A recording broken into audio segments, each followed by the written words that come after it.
حسین جان من کی با تو رفیق شدم، تو کی دل منو بردی.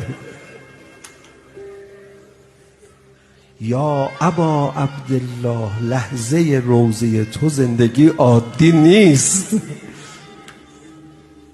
ما کجا میریم؟ چرا اینجوری میشه؟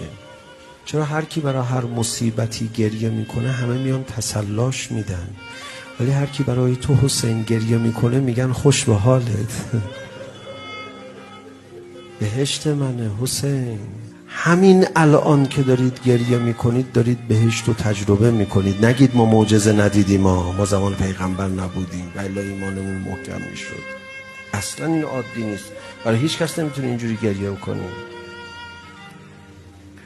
مادرها هم برای بچه ها خودشونو همون سال اول فقط میزنن. یه عمر داری خودتو میزنی برای حسین. یا ابا عبدالله مجلس روضه تو کجاست؟